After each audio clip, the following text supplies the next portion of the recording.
to my channel. Welcome to this week's WiPnChat.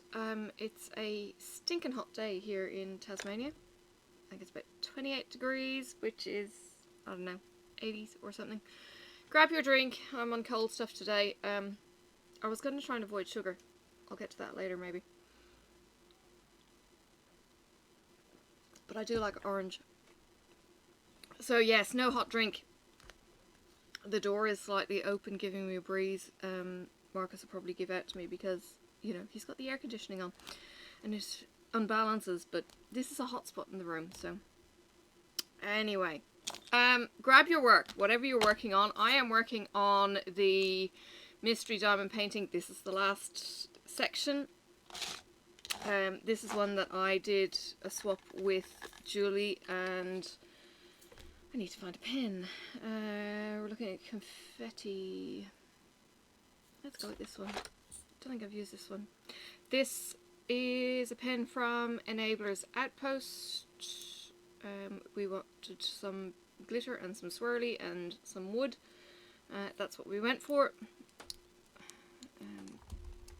Grab a blob of blue tack and squish this in a few times. It takes a little bit of work to actually get it to go in and to stay in, and then to kind of pile it home, and then it'll squish out a bit and eventually it will start settling in. We get a drill, and what did I do then? What did I do? Gosh, that was a bit of a violent pop. Almost as if there was a drill underneath. Here's one. Interesting. Maybe it wasn't in the groove, and that's why it made such a big crack. Gosh, that gave me a bit of a fright. Now, I think we're right. I'll put a blob on the side. That's my kind of on-the-go refill. You can kind of make it there. It's my on-the-go refill. The rest of it is in the pen, and I only have a couple of these to put in. I'm just looking around for any stray drills. That was a interesting start to the process. Okay, I've got 5 up here to put in, and then I'm going to be putting these away because I'm going to leave the hummingbird until the last bit. Alright, news. I don't feel like I have any news. It's rather boring catch up to start with. We did go for a walk yesterday. We went to a place called Marriott's Falls.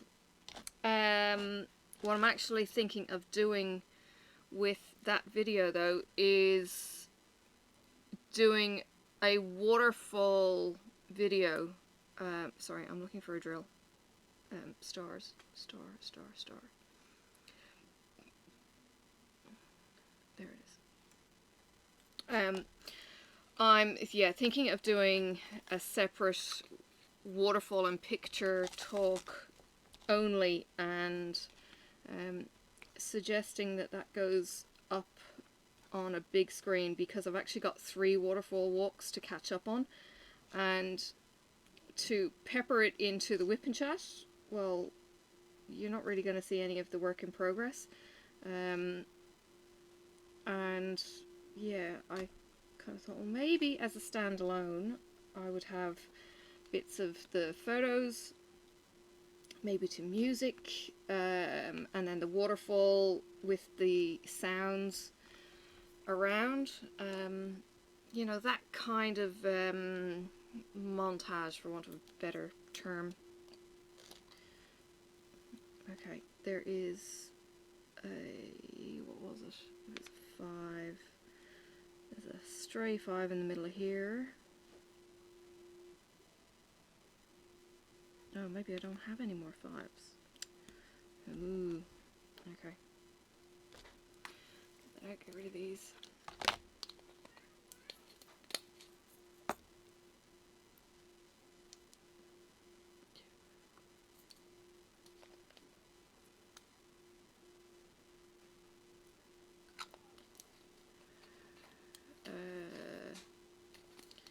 This was a star I need to keep aside. Oh my goodness, I'll get there, I'll get there. So, yes, we had the walk on the weekend. There was the usual pre-changeover stress build-up. You know, was it going to happen kind of carry on? So that kind of put the knockers on last week. So there was that. But she's here, and yes.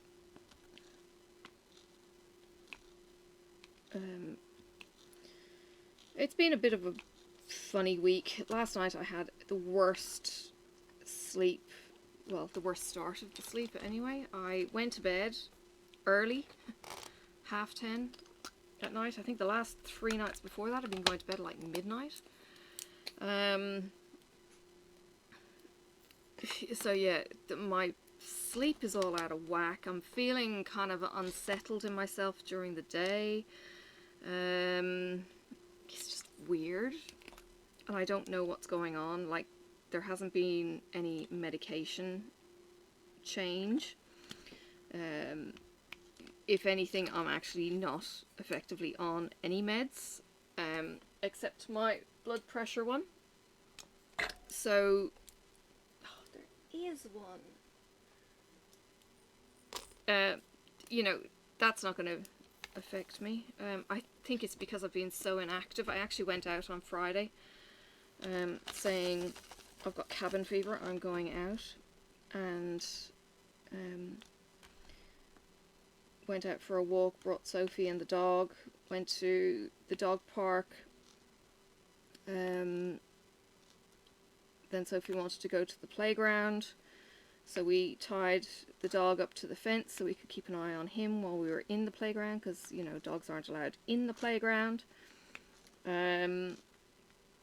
Sophie had 3 goes on the slide. Initially she was a bit kind of, I don't want to do this, because the playground is actually reasonably grown up. It's got a kind of, oops, oh, I have no blue tack in this. It's got a kind of climbing wall that you have to, you know, climb, like a rock climbing thing, and it's got these little, what would you call them, kind of smiley face stirrups. So Sophie found that a little bit weird and off-putting initially, and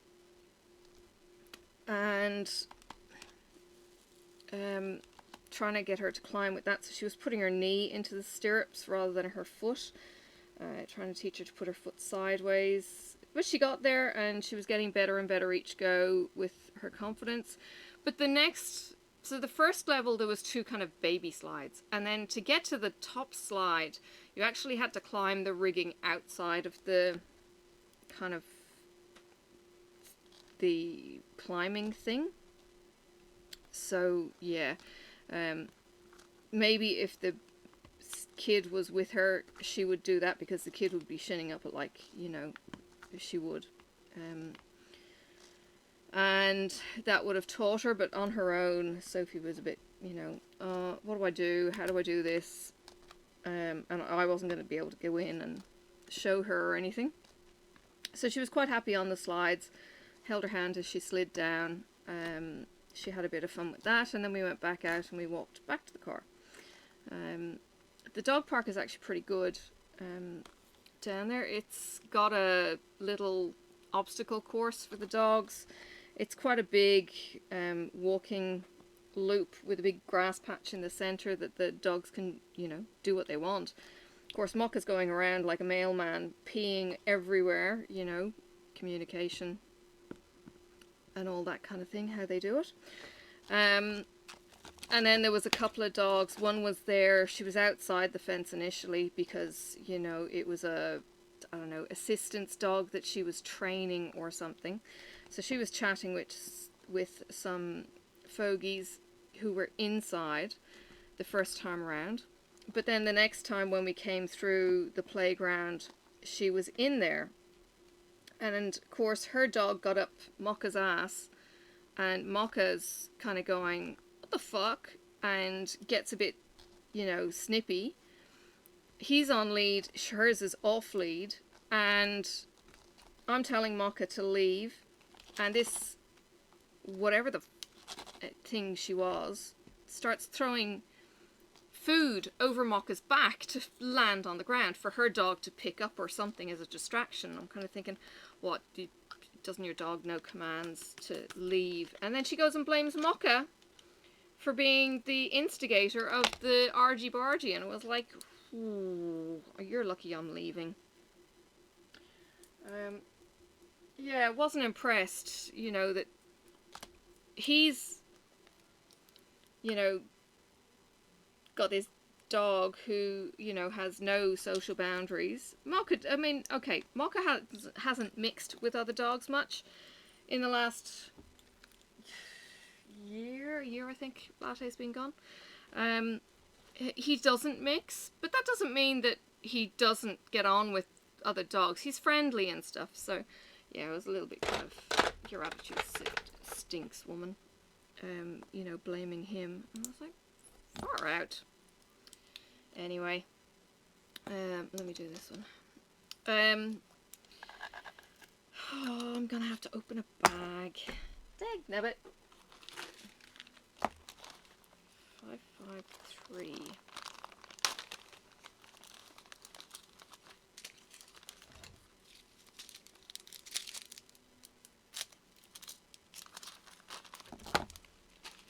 So,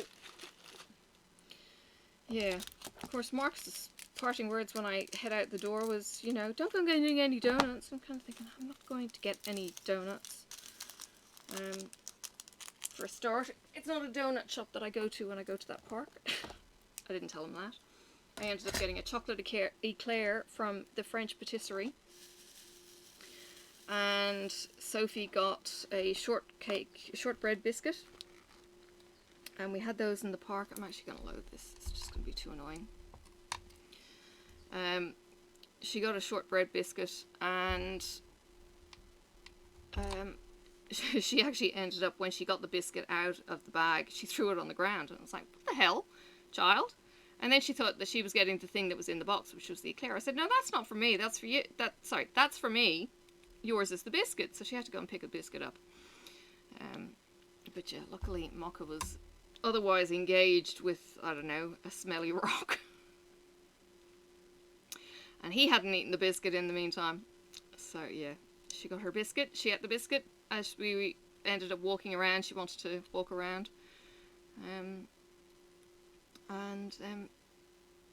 Yeah, I finished my eclair, and we went and did the perimeter. Then we went to the playground, because that's where she wanted to go. And yeah, you kind of heard the rest of the story, but yeah, Marcus's kind of thing is, you know, if I go out, I do the impulse buy of buying, you know, a donut, and it's like, well, you know, it's not like I get treats. It's not like I, you know, often get any food made for me. He'll make food for him, or he'll make food for Sophie, and then nothing for me. And it's like, well, you know, if you're expecting me to starve or whatever, I don't know. He's just disciplined. He's had traumatic pancreatitis, which screwed up his digestive system, which basically means the bastard doesn't get hungry. He gets hungry like 3 times a year. You know how off-putting that is when you're kind of thinking, I'm hungry, I need to eat. And then, of course, the ex would eat chips and shit before dinner was even served. And, you know, these bastards are still relatively skinny, while I just look at food and put on weight. It's like, for fuck's sake, it's not fair. There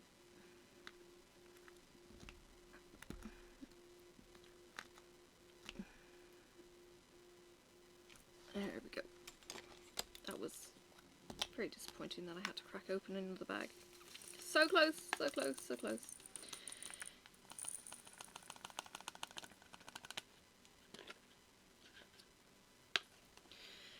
So So yeah, it's end of January.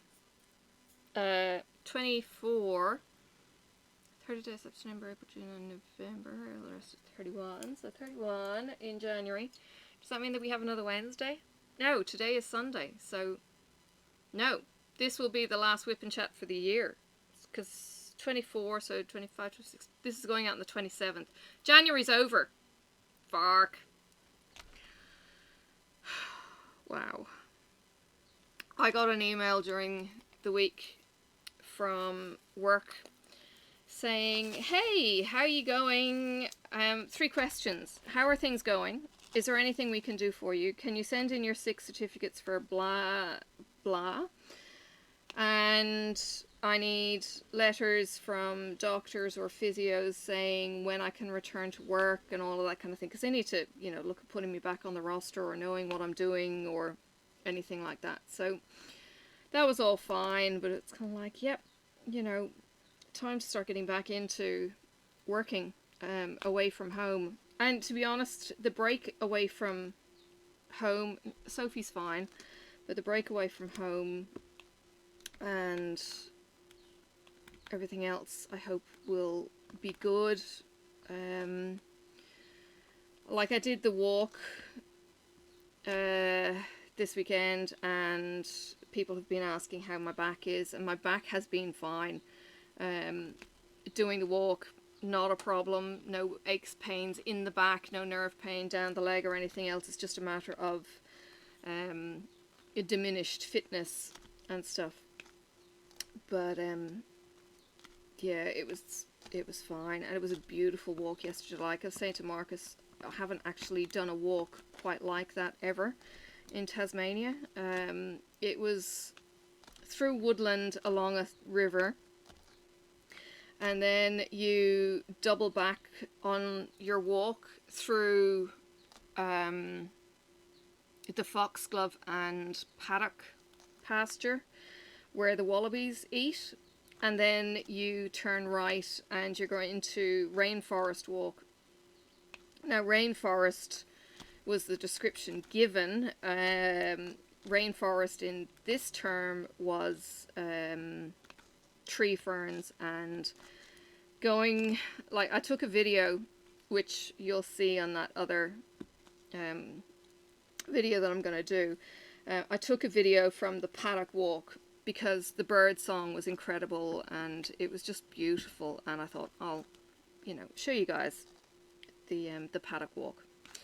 And then I turned it off as we went back into the bracken, and like the bracken was up to my chest, like 4 foot high bracken, and went back into the bracken, and then everything closed in from a tree point of view with tree ferns and trees. And I didn't keep the video going then because I didn't know how long the walk was, and I should have done. But I didn't know how long the walk was, and I needed to kind of keep an eye on the path now. So I'll tell you guys, but I'll also kind of verbalize this as I'm going through the photos in the other video. It was like going into some other world.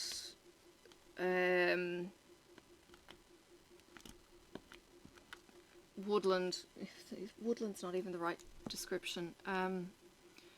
It smelt soggy and old and boggy, and it was really hard to describe. Very old worldly is about as best as I can do.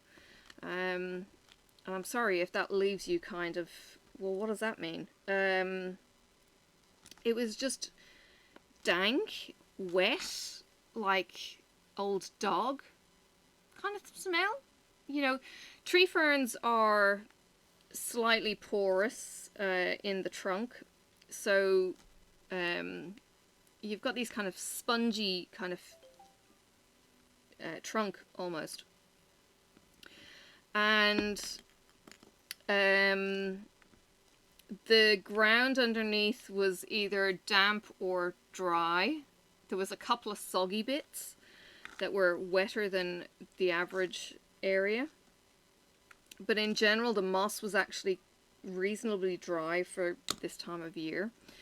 But there was still this old kind of a peaty smell, kind of not hoppy, but barley maybe. No, not barley.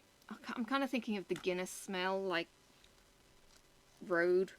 I have nothing good to say about Guinness, in case you haven't already found that out. But it was a rather old world smell. That's as best as I can badly describe it. I'm sorry, but it was tree ferns like over my head. They were over Marcus's head. I mean, they would have been over anyone's head. They were huge, and there were then towering trees, and we lost the sound of the river because we actually changed rivers that we were following. So we started off following a river called the Tyana River, and it continued where we kind of double back left. So we then joined, I think it's Mary's. I've got a map anyway that I'm going to follow when I'm doing the photos, and I'll be able to explain it all to you. But it was just the difference between walking through the open woods,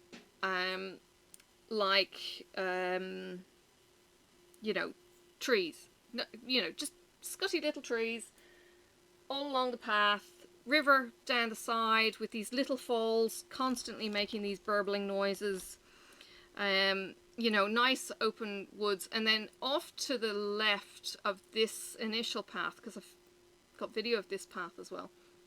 Off to the left of this path was then like a bracken opening, and then there was more trees and stuff behind. So there was a bit of a mixture, and then coming out into this wide open paddocks, fields of the foxglove, and you've got the valleys and the trees, and you can see for quite a distance. And oops, I've missed one. And then going into the really, really closed undergrowth of the rainforest section. So there was 3 distinct portions to this walk, and I've never had the 3 distinct portions quite like this before, if you kind of understand. So there was normal woodland that you would expect in Ireland or US, and then there was the open pasture, which was bracken fields, and then there was the rainforest, which you've probably never experienced and never will until you get to Australia, or New Zealand. I think the man ferns are only here.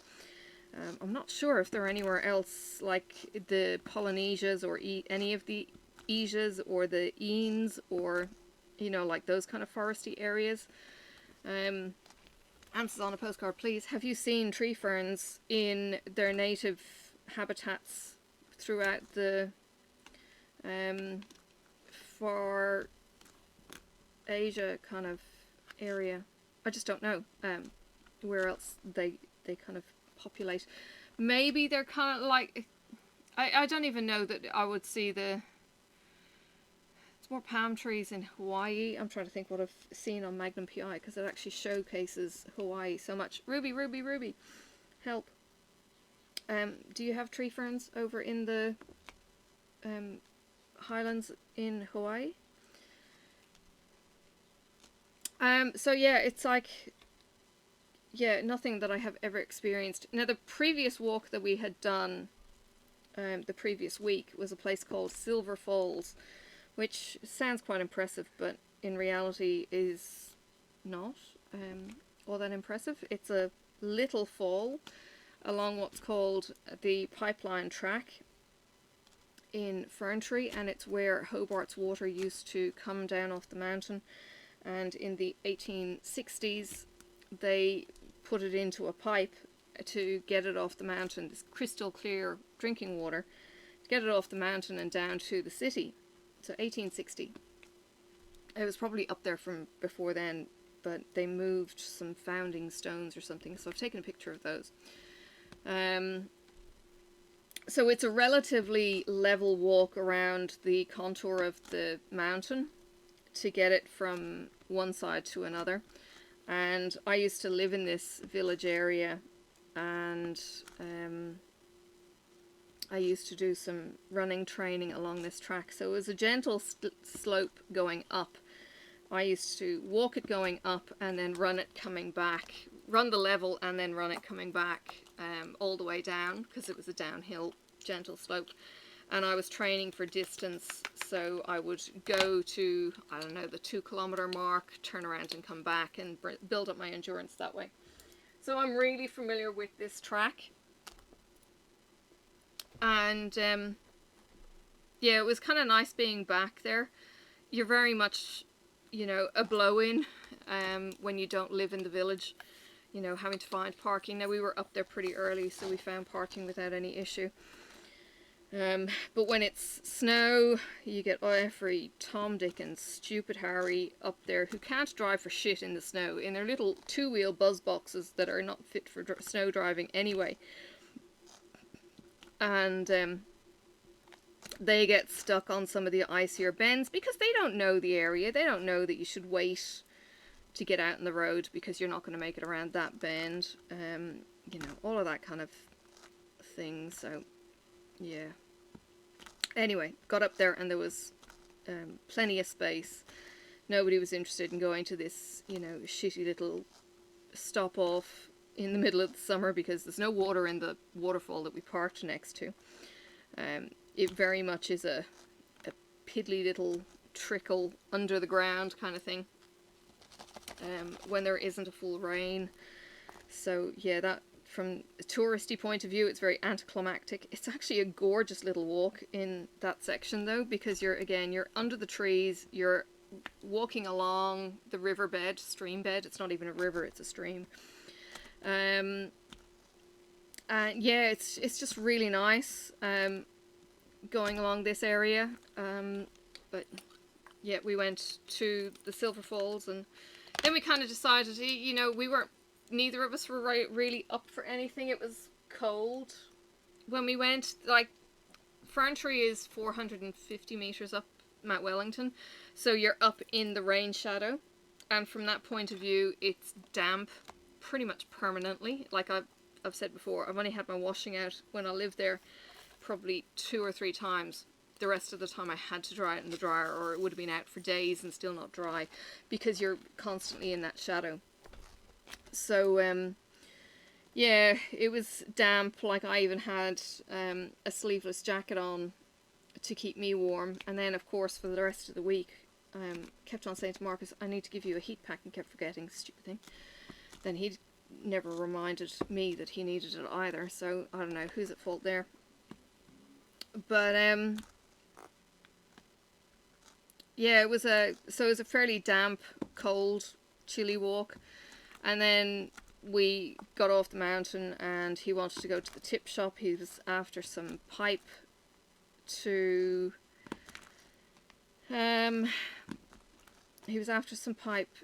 be able to put in a workshop vacuum. And yeah, went to the tip shop and it was just like, this is a whole lot of rubbish. Why are we... Yeah, it was just like, yeah, you know. I don't know how they're gonna make their money. Some dude, I think I mentioned it previous whip and chat, but some dude bought a lobster pot.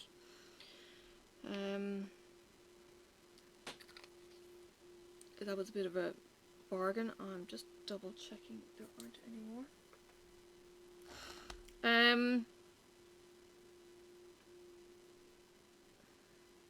Let's go for the tent.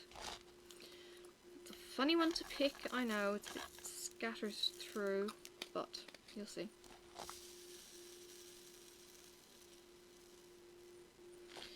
And then of course the previous week we went to Snug Falls, which is the one where the kid upchucked in the car the day before and we ended up going down the day after. So none of that I have shown because I think my whip and chat got disrupted and all of that kind of thing. So I need to show you all those photos. And Snug Falls was the one with the fern rock kind of glade down the bottom. It was just amazing. With the old guy who chatted all the way back up the hill, and I'm thinking, holy cow. That was my first walk after surgery.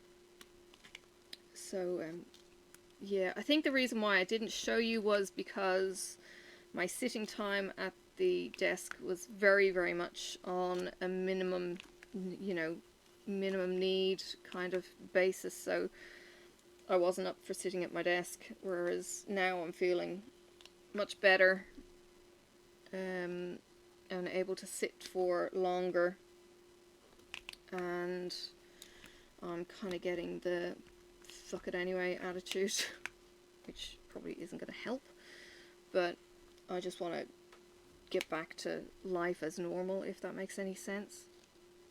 There was a photo for the photo a day thing, and it was on the floor was the topic, and I took a picture of dust bunnies. Now, the story behind the dust bunnies is in the toilet we get dust bunnies because it's a tiled floor, and it doesn't seem to matter how often I ask the kid when she's vacuuming, has she done the toilet, and she'll go, oh yeah, but there's always the dust down the edge of the floor, and it's like, oh, fuck's sake. So pisses me off no end. But anyway, I took a photo of the dust bunny, but in the dust bunny was actually a whole heap of my hair too, and I'm shedding like a fucking cat. Sorry, but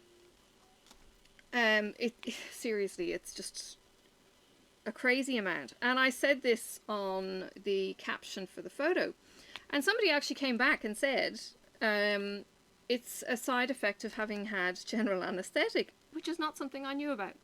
So that was a bit of a relief, because I had felt like, holy cow, I am molting like I don't know what. You know, every time I get up, I'm picking hairs off. And of course, because my hair is long now, it's these long, you know, 3 foot long golden strands. And it's just like, oh, for fuck's sake.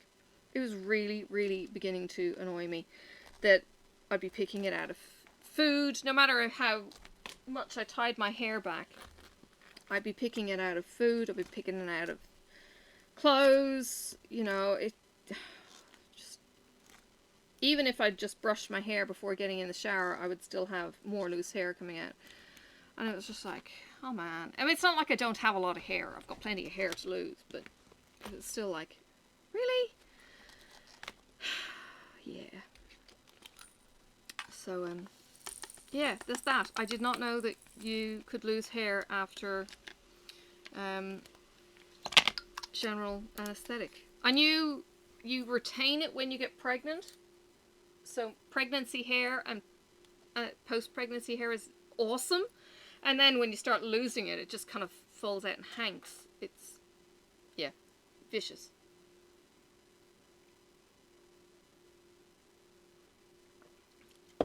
It's funny because I always remember my sister used to breed golden retrievers, which is probably where my love for golden retrievers has come from.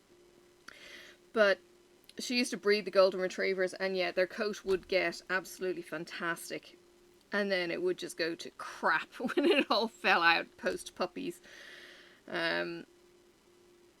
Yeah, big difference. I'm trying to decide whether I think I'll go for Jay. And go from there. I think I don't know. Oh, no. I think that bag that I had to refill was the only one that I need to refill. I think the others I've got enough, I hope. We'll see how we go. I can't see the bottoms of all of the containers.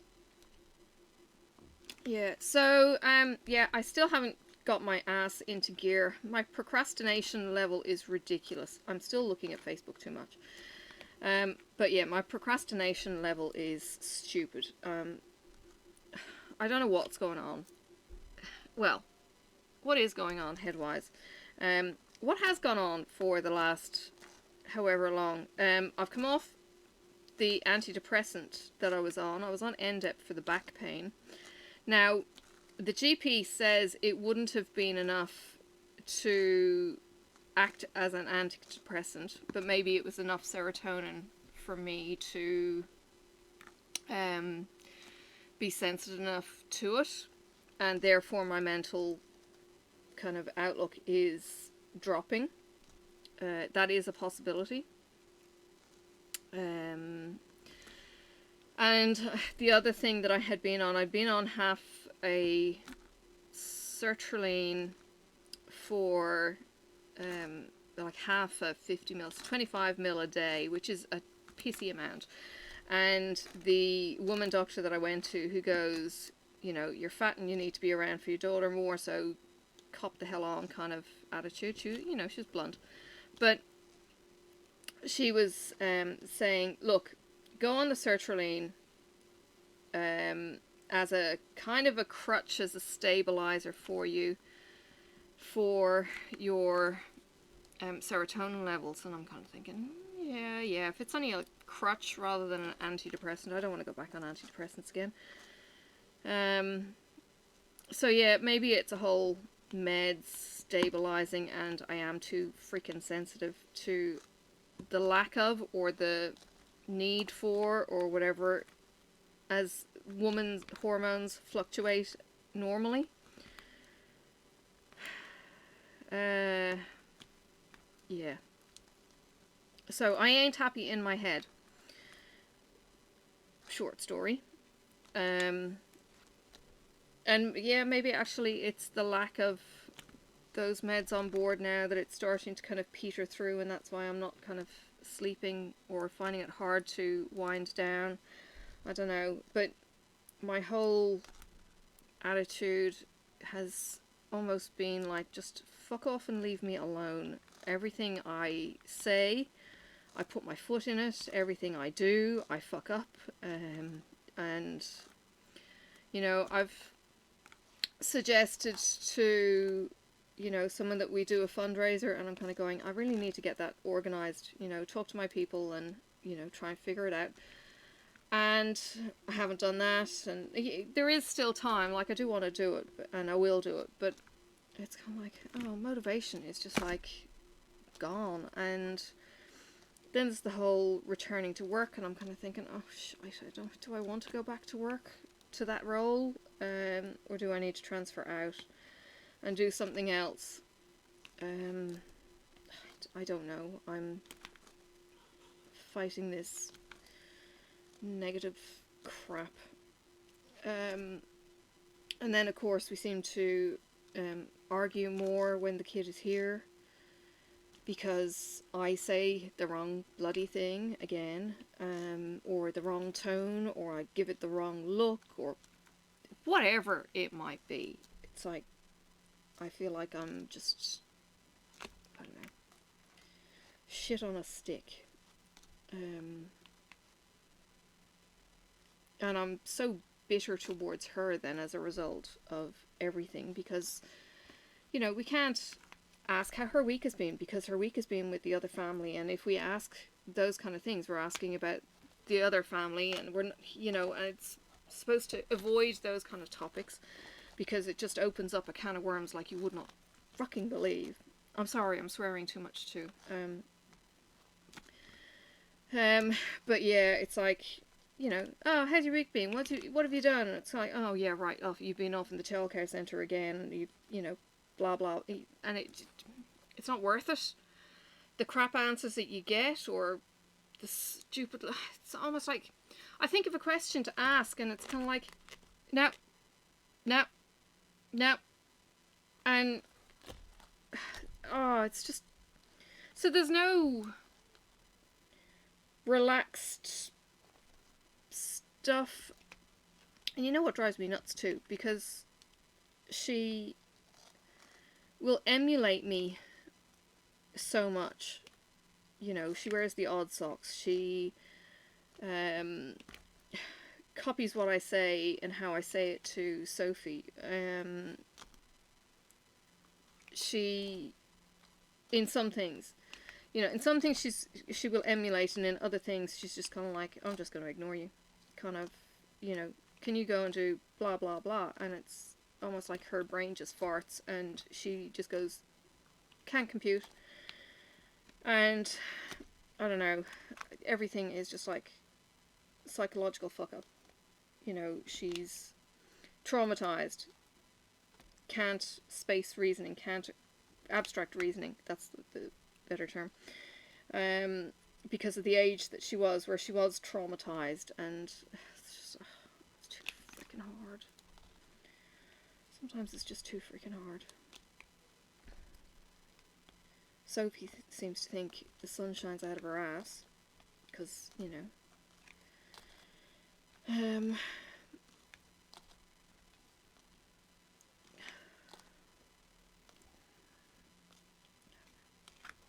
then, of course, I feel so insecure in it all, because, you know, I open my mouth, say the wrong thing, and then I'm shut down in front of her, and it's like, oh, bloody hell, you know, can't say anything without it being taken the wrong way, can't say anything without him being triggered that I'm doing it the ex's way, or the sister's way, or something, and it's just like, ah! Anyway, I wasn't meant to offload that kind of crap on you, but there you have it. You've got it anyway. Being a step-parent is not bloody easy. You know, there's no point in me being protective, because she's still got to go back to the person that I see as doing the most damage. You know, and it's just like, you know,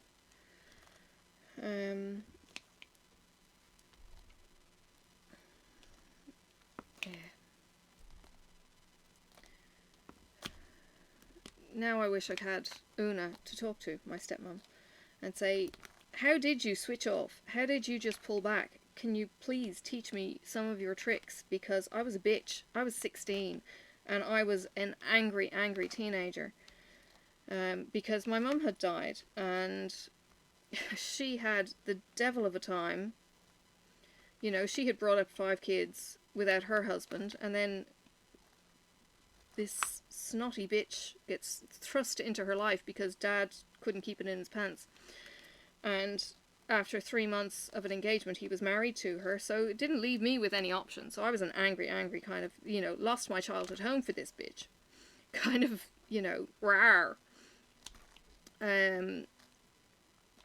Everything I knew and had grown up with was tied up in my childhood home, and I was angry at having to lose that, and angry that I'd been shafted off to boarding school, and just angry in general that Mum had died, and, you know, it just continues. You know, I was 7 when she was first diagnosed with cancer, and she died the day before I was 13. So 5 years of a sick mother. And they didn't take me on the trip when they went to Canada and visited her brother, I think her brother is over there. You know, so I was dumped with family, friends, kind of carry on. And I felt all of this rejection through all of that. And then, of course, my own delightful offspring got twisted in the divorce, separation by the ex, who, God, I fought so long and hard during the marriage for him to be involved in their lives, and he wasn't. He was involved from his point of view. He would deny it. He would, you know, he took the kids away one weekend and he wanted to do everything his way, not the kids' way. The whole point was that he does things for the kids, and he does things that they want to do, and he would twist it and then kind of plead innocent. I never even saw any of this crap when we were married. I was completely oblivious to some of it. How stupid was I? But you know, in the split, I was the demon. I was the one who had the kids' ears. I was the one who would ring. They would ring me all the damn time. They would chat with me all the damn time. They would hang with me all the damn time. Right? And, you know, the separation happened and he got them hook, line and sinker. And it was just like, fuck me. You know, I'm not after loyalty, but it was kind of like, I don't know. You put so much time, work, love into something and then to have them completely turn, you know, okay, it didn't help that. And then they started, like, I'd have a conversation with one of them and then I'd get bombarded by the other four, and it was just like this merry-go-round of abuse from all of them. Yeah, it was quite crazy.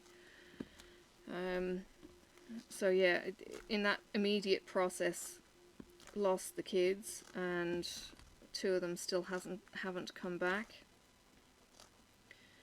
You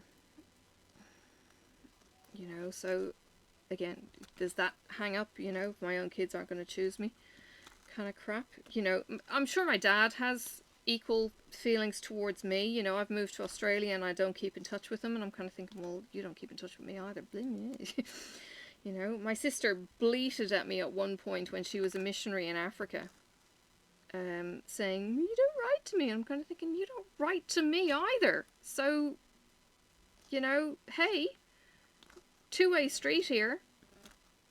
You know, I don't know. I mean, and it's not like when I don't get chatting with them, I don't enjoy it. It's just time zone differences are a pain in the ass. It's like the end of the day is the first thing in the morning for them, right? Which means you've got to leave it reasonably late to be able to talk to them when it's not crack of dawn for them. And I'm kind of going, I'm freaking tired at the end of the day. I've just worked all day or all week or whatever. I've got a toddler. I'm too tired to try and make happy talk on video call. You know, and first thing in the morning, I'm getting out the door to go to work, kind of crap. And then on the weekend, it's kind of like, it's my only time for, like, I don't know. I can just about function going into Cal's lives because it's her video, her live, and all I'm doing is typing in the live chat. You know, but I don't have to be video ready or awake enough to make conversation, you know, that kind of thing. So the time zone sucks. And then there's the whole damage that the ex did with the family in the first place. You know, he convinced me to move to the other side of the world because, you know, he didn't like me having my relationship with my sister in particular. But he didn't like me having the relationship with her because he thought she was a bad influence. She actually didn't like him from the get-go. And he knew it in no uncertain terms. So he was quite happy to take me away from that situation. And of course I was complicit. You know, I was 28 when we moved over to Australia because we were given this golden opportunity to give Tasmania a go for a couple of years, and we could always move back to Ireland if we didn't like it. Of course, I fell in love with the place after 9 months, and this is home, you know. Until, of course, a friend of mine went and posted a picture that she made of my hill, my mountain, Sugarloaf, in Wicklow today, and I went, oh, fuck, I'm just going to cry, bro. You know. It was a beautiful painting, not in her typical style. She normally does, you know, lounge rooms or Wellington boots. Her name is Roisin Farrell. If you want to check her out. She has made a business of doing art. Her painting is 80 centimetres by 80 centimetres, right? And she's charging €4,200 for her painting. And I'm like, holy cow. Who's buying paintings like that for a start? But the fact that she's then turned this around into a business. She's now teaching people to do oil paintings, and she's doing, you know, teaching seminars and blah blah, and she's made a business out of this, and she's teaching people how to make a business out of doing your artwork. And I think that's phenomenal. You know, I knew her from church days, from, you know, hanging around in the group that we were a part of, and you know, I don't think she was painting back then. This all seemed to come out of a marriage breakup, but my God, she's turned herself around. But anyway, she painted the Sugarloaf. Now, the house I used to live in a town called Bray, which was as far south in the County Dublin border as we could have gone. Anyway, the back bedroom had a view that over in the yonder distance, you know, a tiny little pinprick in the distance, was the Sugarloaf. Well, every time I had to drive down to my dad's, you drove in between the big Sugarloaf and the little Sugarloaf. It is the feature of North Wicklow. And it's iconic in its shape. It's got a big McDonald's M naturally in it from the granite rocks having, you know, fallen over. So it's kind of like, you know, when you look at the moon and you've got the exact same crater in the exact same spot? It's that kind of look. So you've got this McDonald's M. It's so funny. It is in the shape of the McDonald's M, but seriously, it's not the arches, you know, in somebody's put there. It's actually naturally formed from whatever way the granite has rolled. It's literally just a rock. Is the word escarpment? It's bare rock from the 2/3 up. You start getting into boulders, and I have walked it I don't know how many times with Dad, with family, and yeah, you're rock scrambling as you get to the top.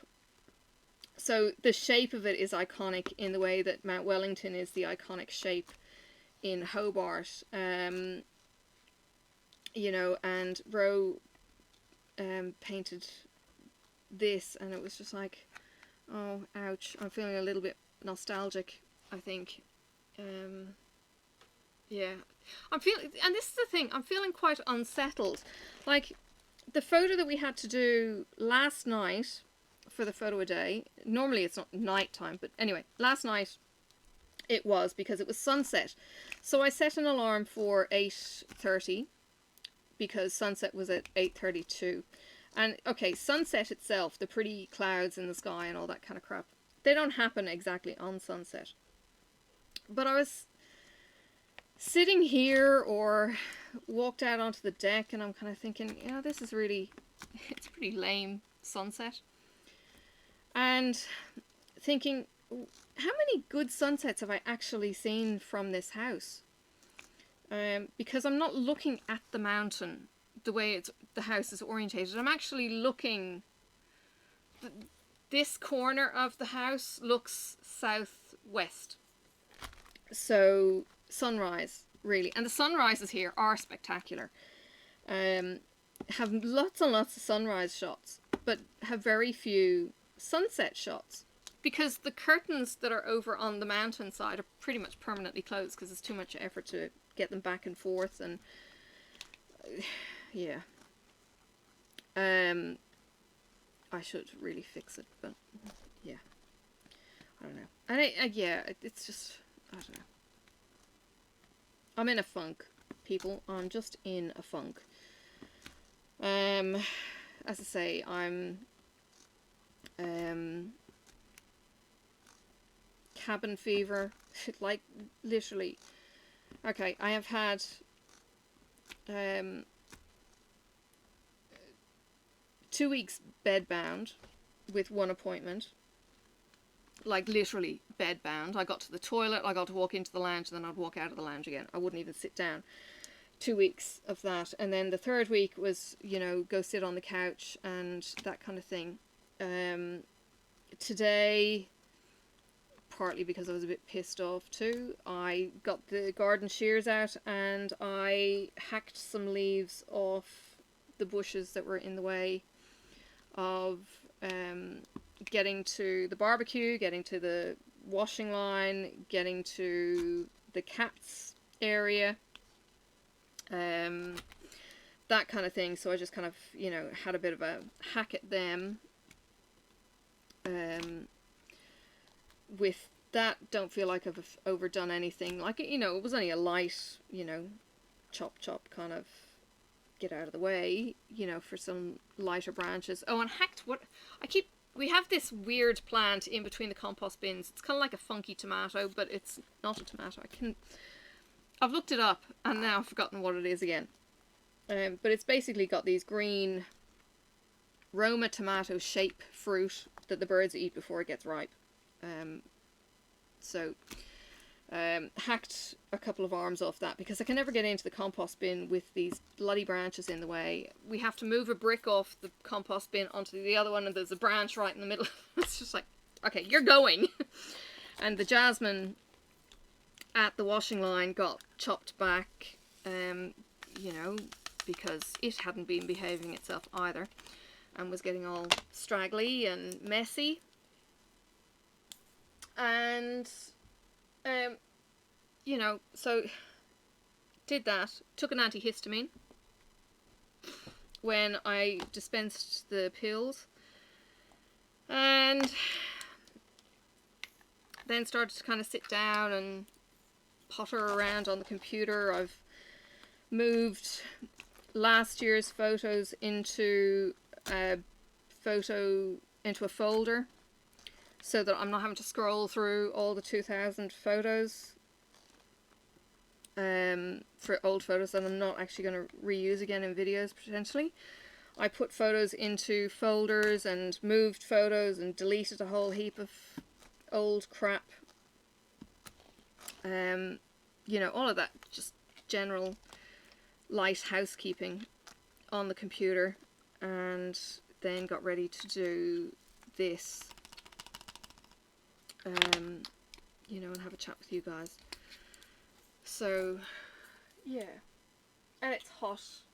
It's blue skies. There are a couple of clouds out. It's beautiful. And there is a bit of a breeze, and I don't know, I've just got the constant hum of fans, and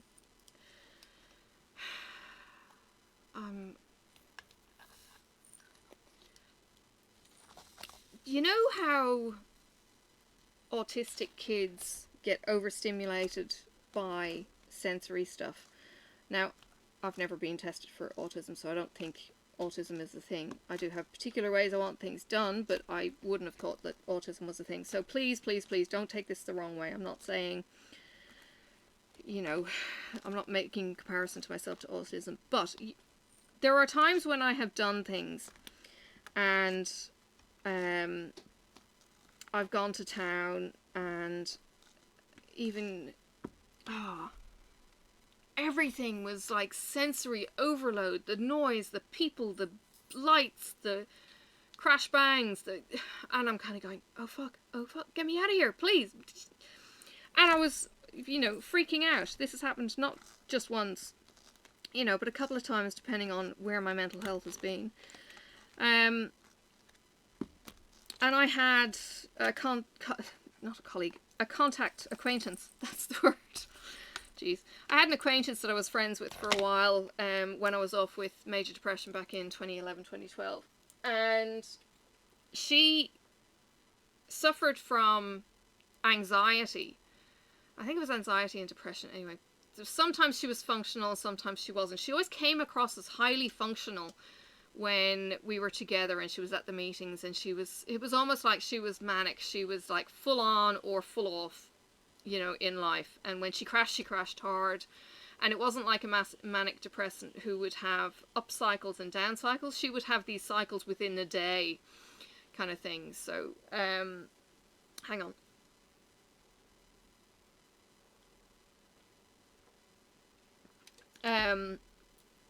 She would almost go from the introvert to extrovert to introvert kind of thing.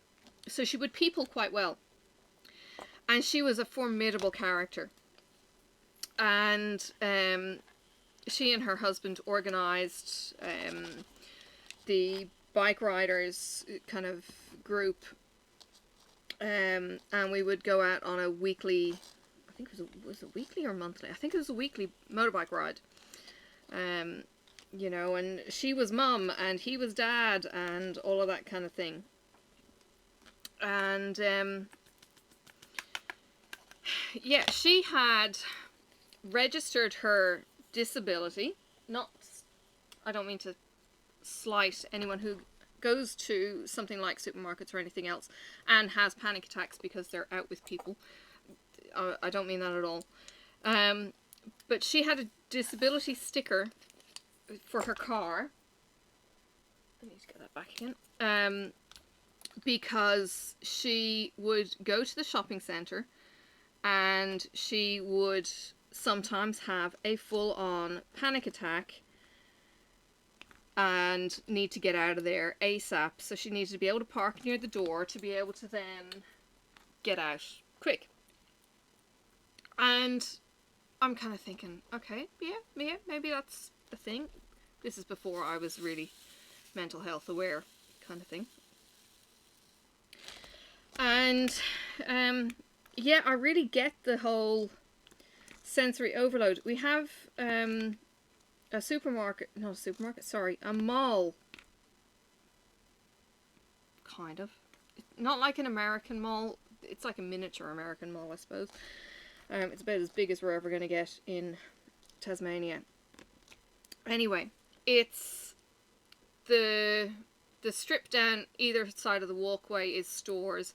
Then you've got a couple of major stores, you know, along, and it's pretty small. There is another one over on the what we call the Eastern Shore, and so this one is what's called Northgate, and then the Eastern Shore is called Eastlands, and then the only other kind of mall is down in a suburb called Kingston, and then Hobart is like a city mall strip. So it's smaller shops. So this Northgate has the shopping mall kind of feeling. It's got the high ceilings, it's got the bright lights, it's got the stores, it's got the people, it's got the hustle and the bustle because it's in suburbia, in the middle of the burbs. It seems to be the place that the people hang out, and the people that hang out there are sometimes, you know, not the nicest of people. They're, you know, can be called bogans. It's a lot of the smaller, poorer shops. These are not high-end stores by any means. These wouldn't be the likes of Macy's or anything like that. These are just, you know, Target. There's a supermarket, and the rest is all kind of budget clothing and budget toys and that kind of thing. Does that make some kind of sense? So there's a cheap feel rather than a quality feel, but it's just bustling the whole damn time. There's people everywhere, and it really is quite overwhelming. And even going to somewhere like that is like sensory overload. You know, I don't go in there that often. I actually can handle the city a little bit better.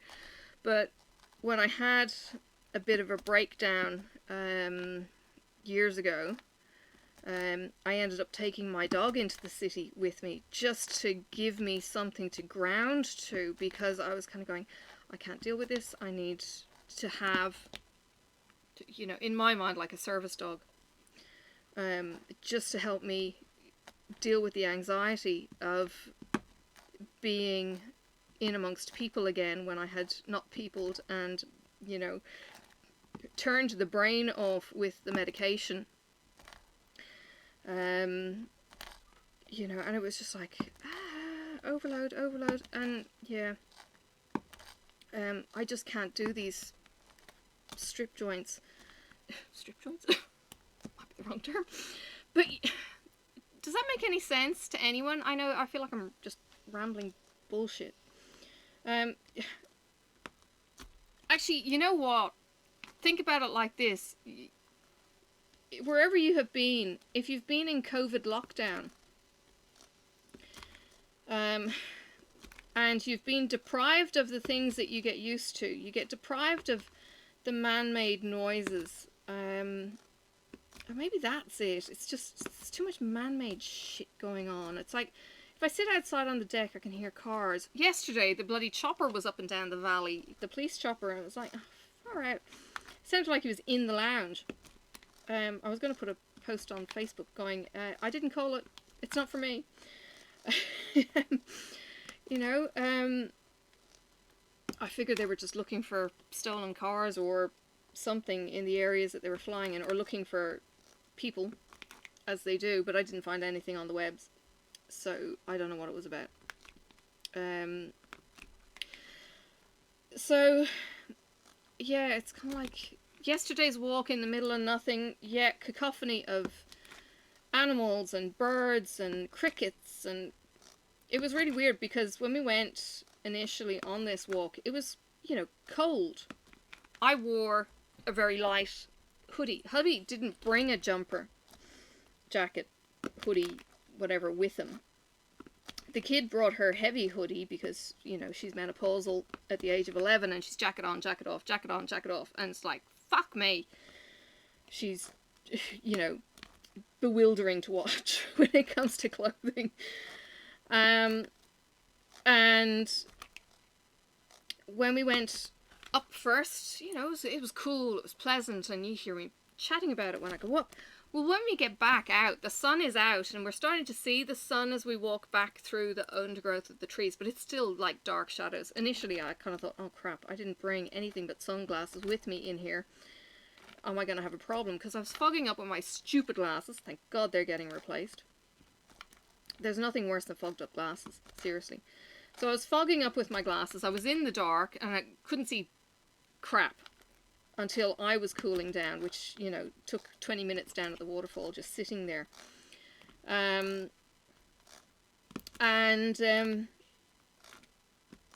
Got through and out into the sunlight, and this heat and the crickets and the noise and the... But it was all natural noise. Oh, of course, when we first went in, you'll hear this on the first video, there's Harley Davidsons going down the road because they're going down to Gordon River on a motorbike ride or something. There's only like one thing at the end of this. It's the big dam at the end of this road, so hence me knowing where it's going. But yeah, there was man-made noise like that, and it was like, how far out, you know, didn't miss the man-made noise. And Harley Davidsons, as you know, are noisy as all heck. The way that they have the exhausts spilling to the ground. So yeah, it was like, yeah, I don't know, maybe I need to move to the bush and live in the countryside.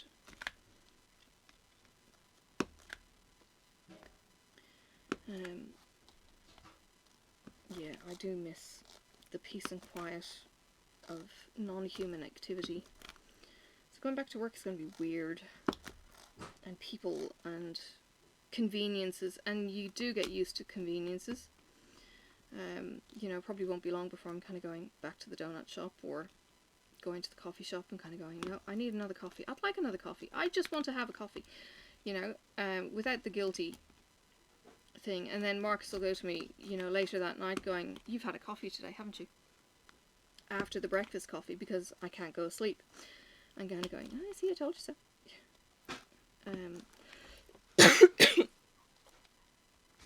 Anyway.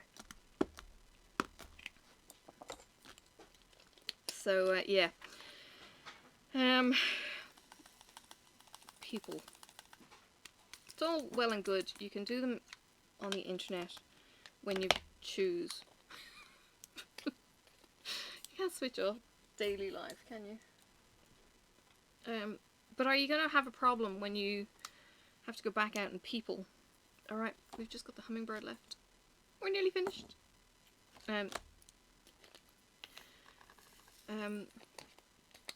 Don't be surprised that it actually doesn't hit you how people-y it is out there. You know, when you're actually immersed back in it rather than seeing it on TV or anything like that, and you've got all of the senses. You've got the driving, you've got the noise, you've got the people, you've got the smells, all of that kind of thing. You know, how much has your life changed now? And how much have you got used to some sort of peace and quiet? And, you know, you're not catching up with the girlfriends or boyfriends or whoever's for coffee every week, or, you know, how has your life changed pre-COVID to now? And are we ever going to get back to a normal? What was normal? Or is it always going to be this new normal? I don't know. How long is a piece of string? I don't know. They're talking vaccines, but what does the vaccine really mean? I don't know. What does it mean from a movement point of view? I don't know. They have made it law now in Australia to wear a mask at the airports. It's not compulsory anywhere else, I don't think, in Australia. And the attitude from, I think it was Natasha Palachek, if I've got that right. I apologise. The Queensland chick. It may not have been her. It may have been a health minister or medical advisor or something. But it was a female who was giving this advice, and she was, you know, pretty much saying, look, it's not compulsory for you to have to wear masks anymore, Brisbane people. But if you feel better or you want to wear a mask, hell yeah, wear a mask. So, you know, there's that attitude. These are all the hummingbird colours. Kept them aside. So, you know, the attitude is very much, you know, look, if you want to wear a mask, you wear a mask. Whatever you need to do to feel comfortable, safe, protect other people, blah, blah. But the only place that it is regulation law is airport property in Australia at the moment. Now they're talking about trying to test non-Australians or Australians before they get on the flight, because we've had too many people actually flying in and then testing positive, and they want to keep it off the shore, I suppose, because the cleaning staff are getting it in the hotels for whatever reason. You know, there's been more transmissions of hotel staff with the positives that have been in the hotels than nearly anything else. And then if they're not careful, they are actually passing it on before, you know, that's being caught. So that's why Brisbane was shut down, was because a hotel worker caught it off an in-flight person. And then I heard Marcus was saying that some 23-year-old was making a big fuss and saying she shouldn't have to quarantine and shouldn't have to do this and shouldn't have to do that, and you know, they were on the plane and they had to wear masks, blah blah blah, big deal, big deal, big deal. Well, guess what? This silly complaining bitch has also tested positive for COVID.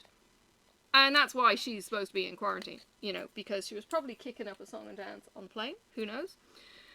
And she's ended up now kind of going, I shouldn't have to quarantine, but yet she's tested positive for COVID. And it's like, yeah, you're the reason why we've had to make these rules.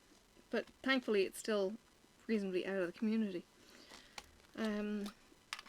So, yeah, Tasmania were probably even more spoiled in that the playgrounds are open. I can put Sophie on the slide and not worry, has a COVID kid been here and all that kind of thing. I can't begin to imagine how my alert level would be if there was COVID in the community here. I would not be doing what I was doing. I wouldn't be going to the park. I would be paranoid to the umpteenth degree, and we wouldn't be doing it.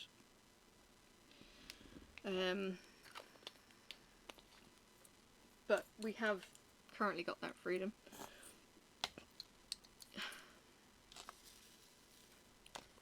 So we get to enjoy it, and she doesn't know any different. Yeah. And I didn't read the full article from the UK, but now Boris, I think, is saying that there's a strain over in the UK that's particularly vicious and nasty, and they're worried that the death rate will rise because of it, and it's like, oh crap.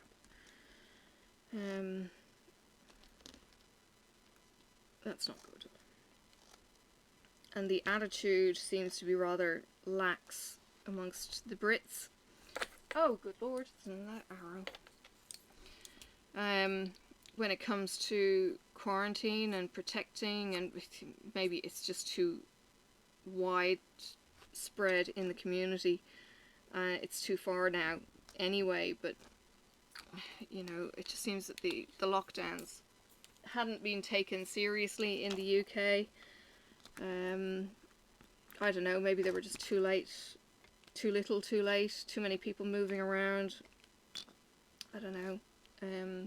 Because now medical staff are starting to say we can't deal and it's overloading the system, and they're having to make more wartime kind of decisions, which, I don't know, most people don't get to see those wartime decisions because they're not on the front line. And we haven't, in the Ireland, UK, haven't had to deal with wartime conditions since the 40s. You know, my dad was brought up with them. Oh my god, there's another one. You know, with the blackout curtains and that kind of thing.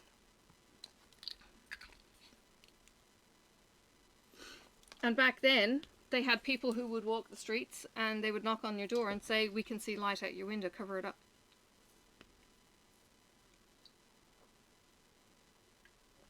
Because there were people who didn't give a shit then. But there seems to be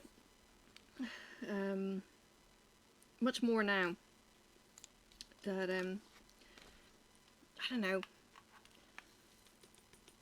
I know when COVID first broke out here, I'm kind of going, it's a virus. I don't know where it is. I don't know where the enemy is. At least when you've got bombs falling on you at night time, you know where the enemy is. You know where the fight is and all that kind of crap. You know, to go to the bunkers, the shelters, or whatever.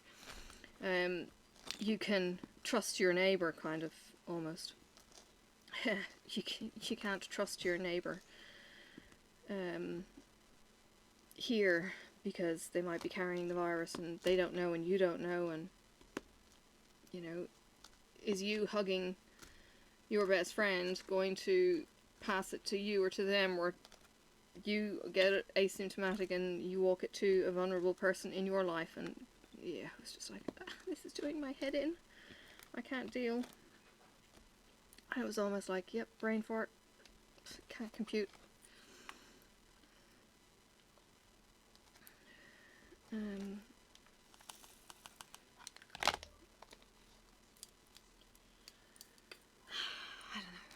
It's too hard. It's just too damn hard. Oh, and now I see another plus. I look, I promise.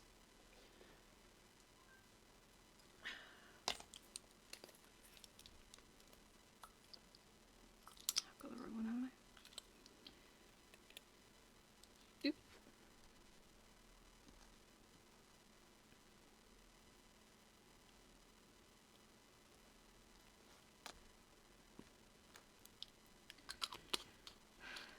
Yeah. So another, I actually still have another legitimate couple of weeks off. Work, no plans, get my nails done next week. But other than that, the hedge is getting trimmed. It's a stinking hot day tomorrow. It's going to rain, probably storm. So that could be interesting. If we get a bit of thunder and lightning. The last storm we had, now Tassie isn't big for storms. They get more storms up around Brisbane and Sydney than down here, because they have the hot heat, humidity build up and all that kind of thing. Brisbane had the most epic storms when we were up there. And sorry, I'm looking at colours thinking, oh, I've kind of got rid of colours.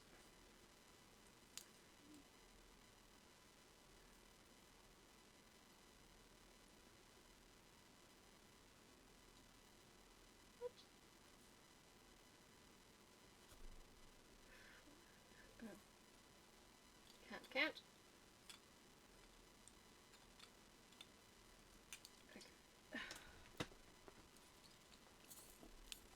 Yeah, the storms were just incredible. So Tassie doesn't get those storms. Well, a couple of weeks ago we got woken up by a 10-minute storm as it barreled its way through. It was horrendous. Of course, the kids slept through it. I was like, what? You strange person. Yeah, she missed it. And it was literally overhead. The biggest rolling thunder you have heard. Crashing and lights and like light bang instant, you know, because we were right under the thing. It was just incredible.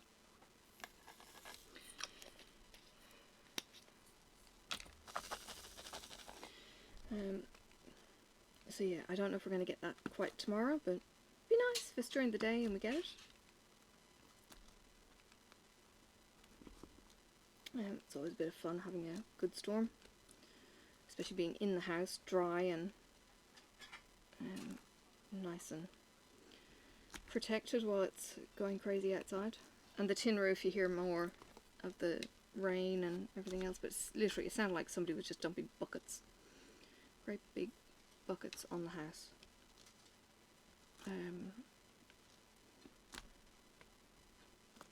The gutters could never deal with it in my old house. They'd overflow straight away, of course, because you never clean the gutters before you need the water, stupidly.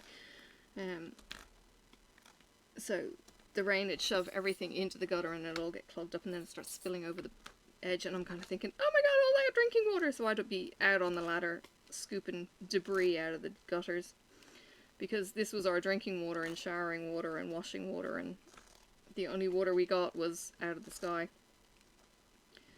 So yeah, you think about rain a little bit differently when you're 100% dependent on it.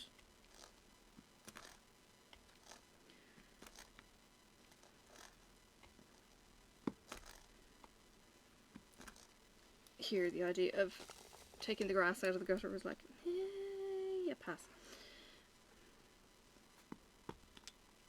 I have that slightly handy excuse of going, no, you're just after surgery, don't do that. Yeah. It's a bit of a thing, you know, the ladder is on one level and it's tilted over quite a bit, and yeah. I did that last year. And then the seeds got going again. It's like, oh, damn you.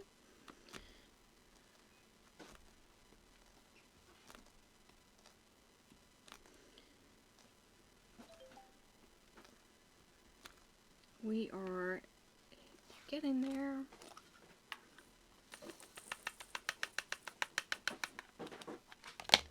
Oh, gonna find a Z.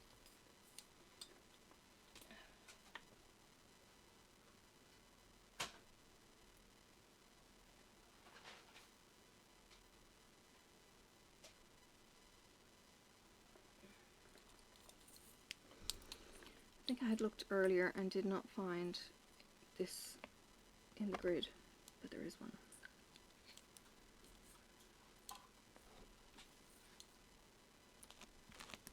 I think most of the colours are in this section. Now, have I got... Let me turn. No.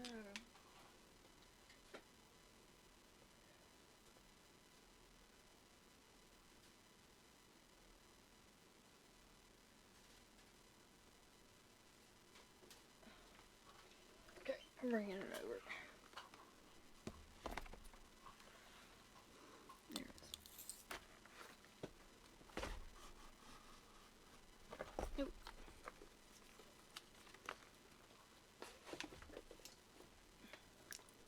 I pressed a button. Cancel. Right. Hopefully I get the call next week to get my glasses, my new glasses. That's another thing I find hard when I'm twisting around. I haven't got the focus section looking at the right spot, so it's like I'm looking, and because it's out of focus, I'm missing. Are any of you old enough for multifocals?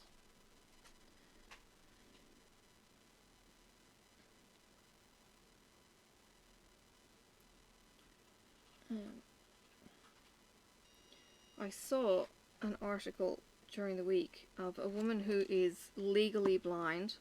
I can't remember what level you need to be, I have looked it up before. but she is legally blind, but she does beadwork, ornate beadwork.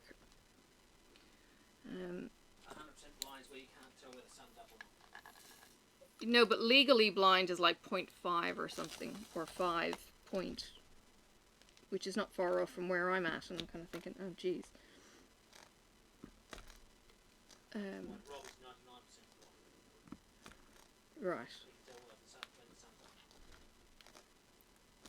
Yeah, but there's certain levels of legal blind, and yeah, anyway.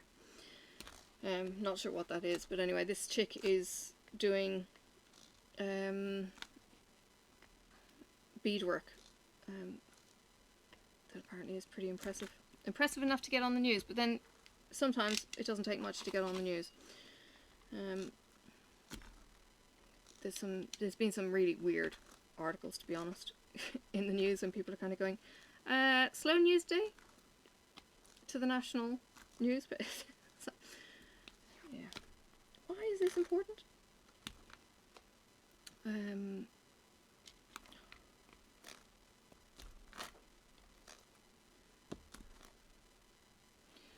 Trolls are a thing, aren't they? I actually haven't had much trouble with trolls myself. I have seen them. Half the time I just scroll on past because it's like, oh fuck, it's not worth getting into an argument with these people. Yeah,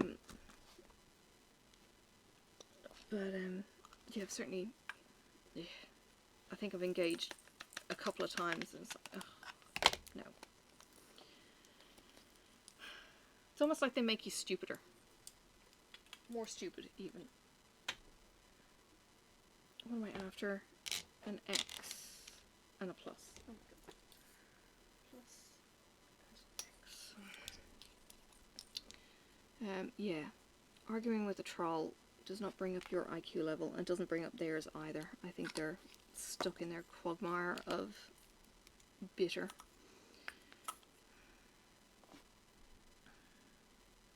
Where did you go? Jeez. Plus.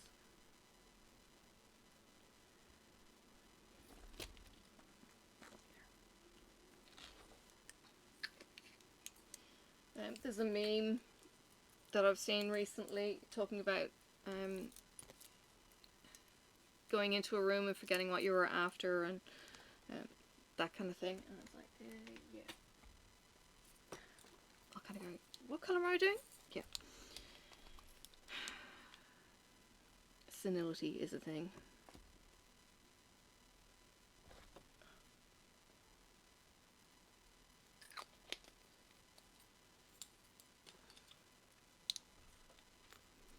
No, that's the most. We'll leave that one till last. Let's get the black.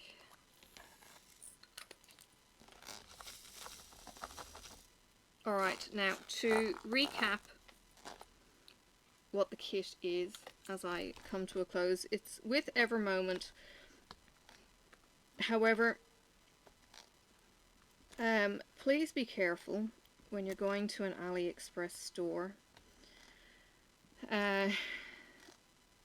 Chinese companies really don't give a damn about copyright, and I know you're probably sick of creators harping on about it, but they don't. They see an image, they take it off the catalogue or whatever that they take it off, or they rip it off the net, and they sell it, and people buy it. And then you've got the likes of people who go, but I can't afford Diamond Art Club, so therefore I'm going to go for the cheap. And to hell with copyright. Hang on, I need to, the cat is popping on me. To hell with the artist, to hell with the supporting the artist. It's still popping because I'm talking in its general direction. And still doing it. Oh my god. Yeah, this. Anyway, you need to be careful with the Evermoment stuff. Evermoment do great kits, but unfortunately, even Zoe or whoever the hell is behind the rest of the company is using kits that are dodgy. So be careful with that from that point of view. I know somebody who was asked to showcase a company, and she's kind of going, yeah, but what about the artwork? And I'm kind of going, yep, they have a lot of ripped off artwork. And she said, well, I'm only going to get a custom from them then. And I think she was going to be careful in the custom she was going to give them so that her art didn't get ripped off too. You know, and this is something that has happened before. You send artwork into a company and you think, well, this is my art. They're going to make one picture and that's it. And then they've gone onto the site again later and they found that their photograph has been reused. I don't know what they've done. I actually haven't heard any of the fallout from any of that. But you know, it's a thing. If you're going to get a custom done, go to, well, I was going to say go to a reputable company, but there aren't really that many out there. Treasure Studios is one of them. They're not doing customs at the moment, I don't think. Evermoment do them, but I think it might have been one of the Evermoment pictures that was used illegally from the person who had the custom made. So yeah, I've been very lucky. I have gone with Stitch Diamond and have not regretted that. Alan Klingoz, she has been the person behind that. The only issue I would have with Stitch Diamond is the quality of drills is a bit hit and miss. Or the drills are okay, but the grid itself is that little bit tight, and they should probably expand the grid by 0.1, 0.2 of a millimeter. I think this was something that we saw Sherry nut out with Treasure Studios when there was a problem with the grid, and it turned out that the grid was just that little bit too small, and Rachel eventually made that change to increase the grid size, and the drills sat perfectly. She also uses different size drills too now, so you've got to maybe take that into consideration. She uses 2.5 rounds as well as 2.5 squares, so you can use the same grid and not have to use any different drills. So there is a difference with Treasure Studios. I will have something exciting to show you next week, especially for the Aussies, but this company does ship internationally as well, but this is a new Aussie company that I think has been around just a short time, and I'm looking forward to that. So we'll see how we go with that kind of thing. What else? Next week I have Diamond Art Club video is Cookies and Classics. Now, Cookies and Classics is currently out of stock. It was in stock when I recorded the video a couple of days ago. It's out of stock now. But it does say it's restocking soon, so maybe the shipment for that one is going to be quite close. However, Cookies and Classics in the current form, so if you've already got this kit, this is which is the crucial bit. If you already bought this kit, there is a spelling correction. Green has been done on this edition with one too many E's in the book Green Eggs and Ham. So the canvas correction is on the site at the moment. I don't know if that's going to come off now that their old stock is gone, and or how they're going to manage that correction. But basically you just need to eliminate the first E and move the GR to the right a bit and compensate with the other colours in the background. When you see the chart, you'll actually understand that. It's not hard. Each of the letters, the G, R, E, are all the same size, height, width, that kind of thing. So you're basically just removing a letter. You don't have to put one in, so it's even easier. So you basically just put the R in where the first E is, and you put the G in where the R is. So if you do the R onto the E first, you can look at the R right next to it to get, okay, that goes there and there, and you know, you can just mirror it onto the next section. And then the same with the G. You put the G where the R is, and you can look at it right next to it, and you can see how the pattern works around it and all that kind of thing. It's easy. And when I go to diamond paint, this thing's huge. Cookies and Classics is monstrous. And I'm sorry, I was very remiss and I didn't look at whether or not it was confetti heavy or color blocking. It is actually a bit of a mix. When it comes to the books, you've got a long strip of a color. It's not a deep strip, but it's a longer strip. So it's a bit of a mix, but it's not too confetti. It's not like a Chuck Pinson confetti, but there is a lot of color changes. There are 57 colors in this thing. It's monstrous. So yeah, that is going to be coming up during the week. I've also got the clothing that I received from Just Strong. The idea behind Just Strong, they were looking for ambassadors, and I kind of thought, yeah, you know, I could do an ambassador for clothing if it's any good, but the whole kind of premise was like the physical, mental, spiritual strength, and yeah, sometimes I kind of think, oh, that's so not me. I'm such a flake. So yeah, I would hope I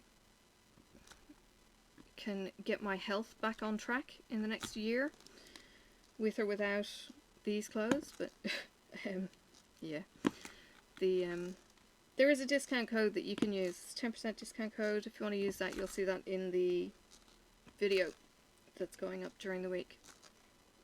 And you can check out their clothing if you like.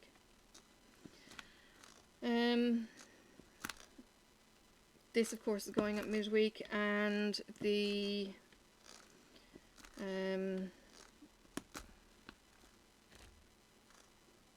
waterfall trip will be going up as a separate video with descriptions and pictures. And what I will recommend for that is, if you can cast to your TV, you cast to your TV for this one. I know a lot of people will watch YouTube on the TV, and this is definitely going to be one that you kind of want to have on a bigger screen with good sound to be able to hear the video and the birds and the insects and everything else. Oh, at the end of the video, I know I've been promising getting parrots. There is actually a park over the river. I might go there next week. There are rosellas and swift parrots, and they're noisy as all get out. And I will try and record them. They kind of stay at this park that I know of. I used to live across the road from this park, so I would take the kids down to the park quite regularly, and it was just this cacophony of sound, and the birds were darting around the trees. They're the same colour as the trees, so you can't really see them. They've even got little pink cheeks, like the little pink flowers on the gums.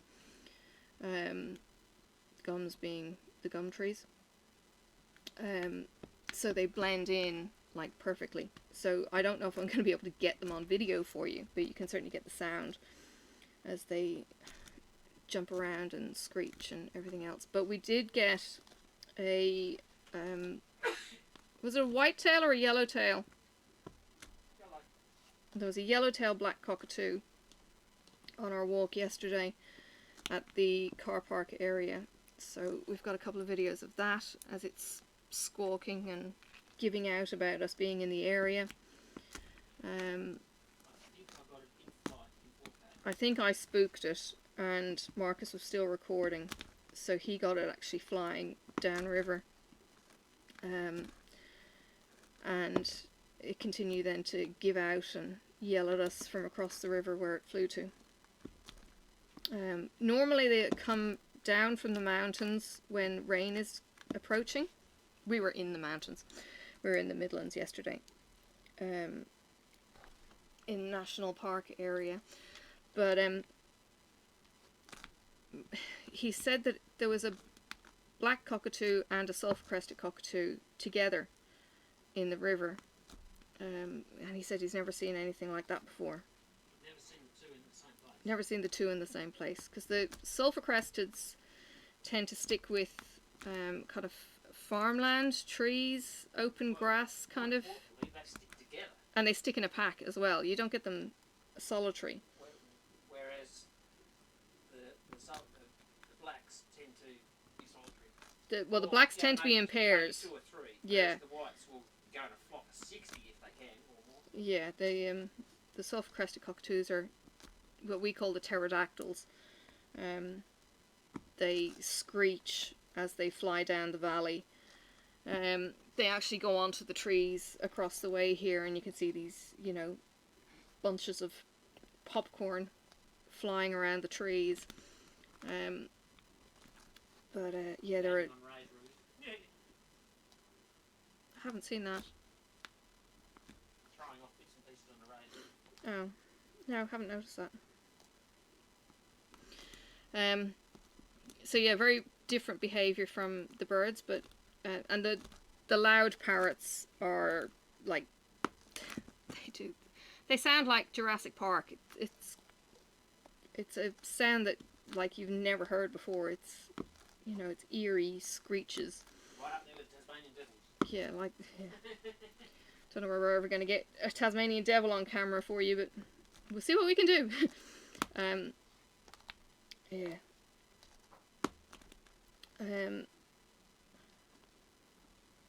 Yeah, the parrots are... I'll make a note to get them next week. And I'm going to try and get poutine next week. I've got my nail appointment, so I could do my nails.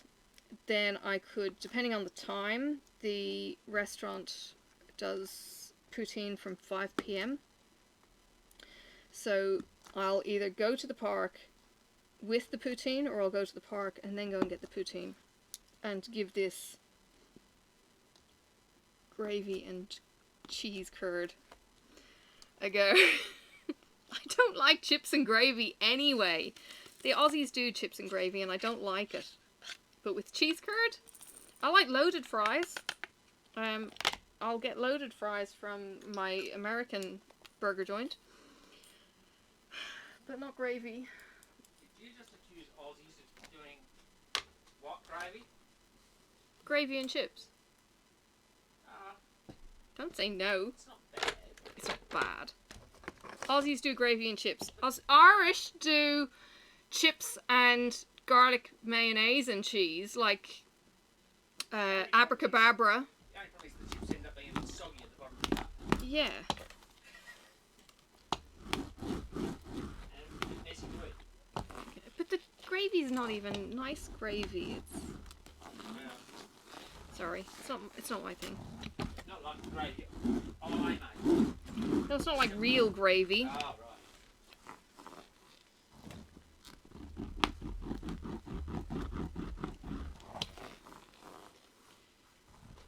Alright.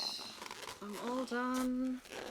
Take off the restraint that I've been leaning against.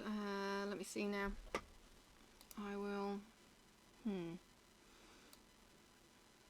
grab a corner.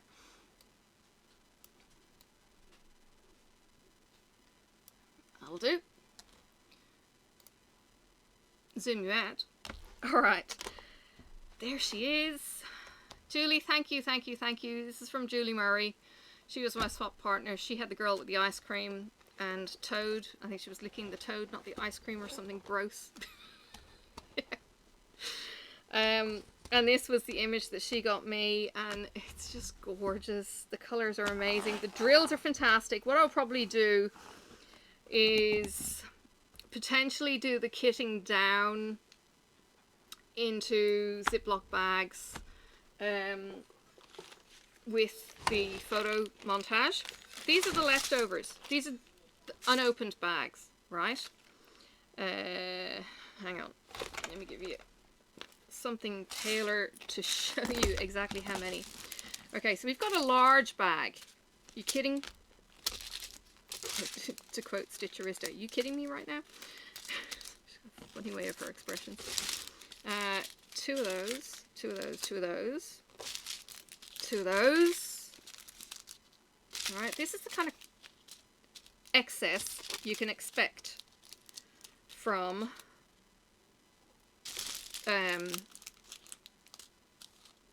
Evermoment. Okay, had it the last time I did one, and yeah, definitely got it now. Alright, it's 2 of those, 2 of those. Move you. That's a different one. That's a different one. That's a different one. And that one. They're all my extras, right? My unopened bags. Unopened. These are drills that I would quite happily put into any other kit, even a DAC. I would put these in if I was stuck. I would put them into a Diamond Art Club. So they will all get left as is, and then the rest of the drills I'll pop into Ziploc bags. And yeah, it's one of the beauties, I suppose, of working with something like Evermoment. Yeah, you get leftovers. Don't let us down. Support the artists. Is it too hard to have everything?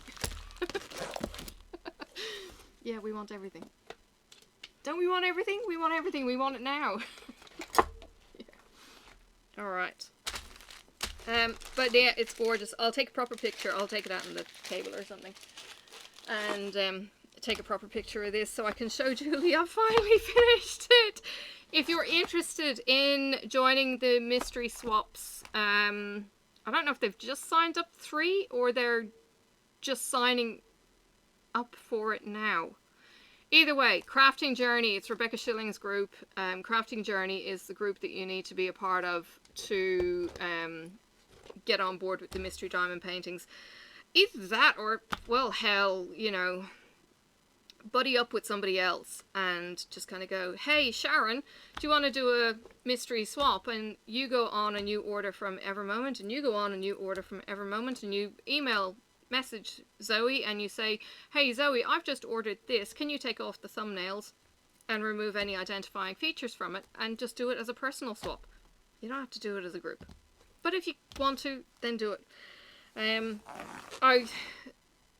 Because I worked full-time, and because then I ended up with back issues, I knew I wasn't going to be able to commit to one of these on a regular, ongoing basis from a collab point of view. So I haven't signed up again to being a part of the mystery swap, because I don't think it's fair on me taking 4 months to do a diamond painting that really somebody else will knock out in a couple of weeks. So, yeah.